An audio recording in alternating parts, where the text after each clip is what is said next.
Meteorologist Joe Bastardi. Well, we've got our winter weather outlook here for this week, and there's not much of an outlook, I'll tell you that. We've got a big break coming up this week. There is a small chance that we get enough hocus pocus going on for a storm along the East Coast this weekend, but that is a very small chance indeed.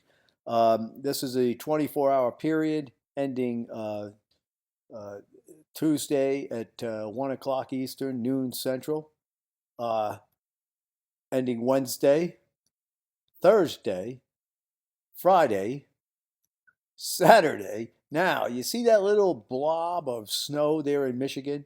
And there's another little area of snow in North Carolina. Right now, the models are saying, well, they don't really get their act together. One represents energy going by to the south, the other represents energy trying to dive in from the north. There is a chance that that does happen. Here's Sunday. The reason you don't see anything with the southern one is because it's just offshore and it's raining with it. But look what happens Monday. Look at all that snow southeast of New England. So the question is, and listen, a 300-mile error, uh, 300-mile error in a week is not a big model error. So that's something that we're going to be keeping our eye on. Um, when we look here to the totals, not too much, as you can see.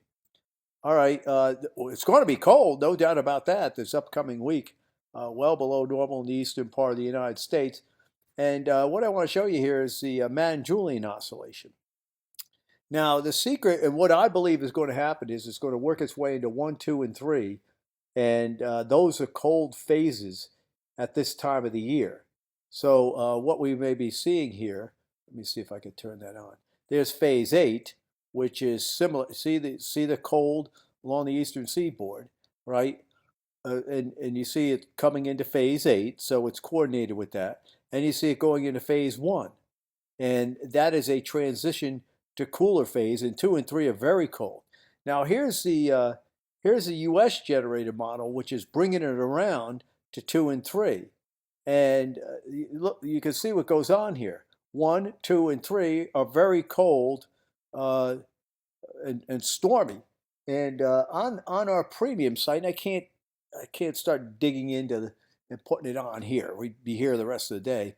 I showed how this very similar pattern happened in March of 1956 and led to the last 2 weeks of March and the first week of April being very stormy and very cold across the United States. So that's something to keep in mind here as we go forward. Uh, in the plains, think about the nature of the winter. It started early, backed off, came again, backed off. We just went through arguably one of the worst 20 to 30-day periods of winter weather that you're ever going to see in the plains, all right? Especially the southern plains.